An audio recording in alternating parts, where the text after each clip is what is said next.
আচ্ছা ভাই আসিফ, একটা খবর আছে জানিস? কি খবর রঞ্জন, বল ভাই। শুনলাম রেলওয়ে গ্রুপ ডিতে 80টা ভ্যাকেন্সি খালি আছে, তা ফর্ম কি তুলবি? আচ্ছা তুলি না, যদি ভগবানের ইচ্ছায় এই গরিবের সংসারে একটা চাকরি জুটবে, যদি চাকরি জুটে যায় তাহলে জীবনটা একটু বদলে যায়। ঠিক আছে রঞ্জন, চল গিয়ে আমরা অনলাইনে ফর্মটা ফিল আপ করে আসি দেখি।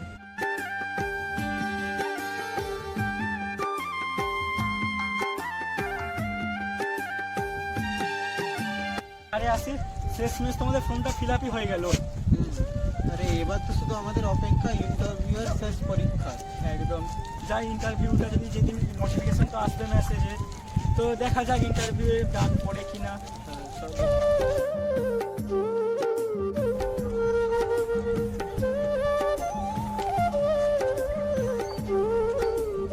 আরে ভাই আসিফ, তুই এখানে বসে মোবাইল দেখছিস? আরে এটা গুড নিউজ আছে রে। আচ্ছা ভাই, বস আগে বস। হ্যাঁ ঠিক আছে ঠিক আছে। তা রঞ্জন, কি গুড নিউজ বল। আরে ভাই দেখ, মোবাইলে মেলে এসেছে যে আমাদের ইন্টারভিউর জন্য একটা ডেট এসেছে আমাদের ইন্টারভিউর জন্য, ওই নেক্সট মান্থের 2 তারিখ। ও দাঁড়া, আমি দেখিনি তো, একবার চেক করে দেখি দিন। ও জিও, আমারও তো মোবাইলে মেসেজটা ঢুকেছে রঞ্জন। তাহলে বন্ধু, সামনের মাসে 2 তারিখ, তাহলে দুজন একসঙ্গে ইন্টারভিউ দিতে যাব, রেডি থাকিস কিন্তু? হ্যাঁ আচ্ছা ঠিক আছে, চল আমরা আচ্ছা যাই আবার আমি। দেখা হবে। হ্যাঁ হ্যাঁ হ্যাঁ, সামনের মাসে 2 তারিখ, টাটা। আরে ভাই, শেষ পর্যন্ত ভগবানের দয়ে ইন্টারভিউ পাস করে চাকরিটা পেয়ে গেলাম।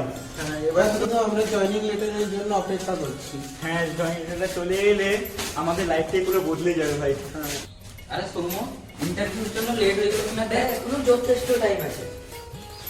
আরে অঞ্জনা রাসিম এখানে কি করছে? তোরা কোথায় এসেছিলিস? আরে আমরা এখানে রেলওয়ে গ্রুপ ডির জন্য ইন্টারভিউ দিতে এসেছিলাম। তা ভাই তোরা কোথায় যাচ্ছিস? আরে আমরা তো রেলওয়ে গ্রুপ ডির জন্য ইন্টারভিউ দিতে এসেছি। তা তোরা পাস করেছিস না ফেল করেছিস? হ্যাঁ, আমরা তো পাস করে গেছি। ভাই আমরা তো পাস হয়ে গেছি, এবার যা তোরা ইন্টারভিউটা দে, আর ইন্টারভিউ ভালো করে দে। Best of luck. ইস সৌম্য, আমরা ফেল হয়ে গেলাম। তারা তো পাস হয়ে গেল, আমাদেরকে ফেল করিয়ে দিল। আরে শুনুন, তারা পাস করে গেল আর আমরা ফেল করে গেল।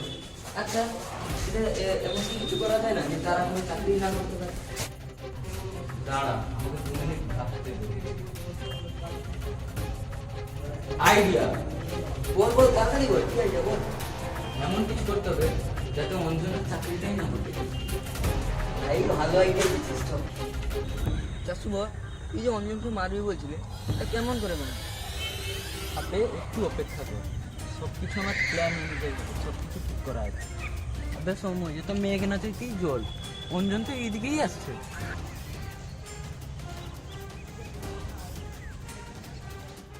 ওই অঞ্জন, শোন শোন। আরে ভাই শোন, একটা কথা আছে, তাড়াতাড়ি আয়।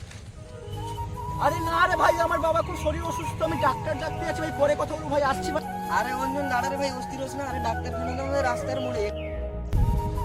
আচ্ছা ভাই ঠিকই বলেছিস, আমাদের রাস্তার মোড়ে তো হসপিটাল। ঠিক আছে যাচ্ছি, কি বলে তাড়াতাড়ি বলবি।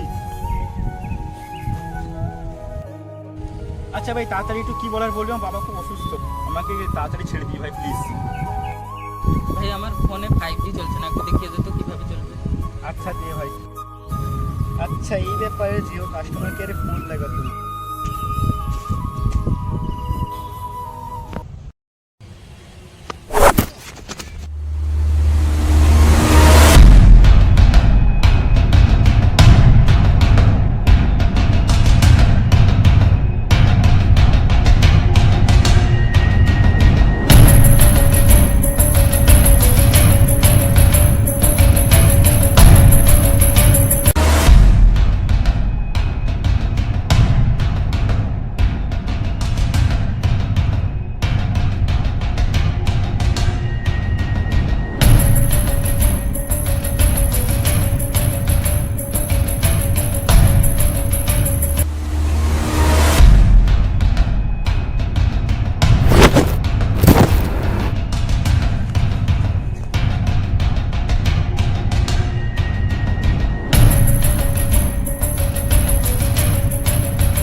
আমাদের সঙ্গে চাকরি করবি। হট, চল চল সঙ্গ।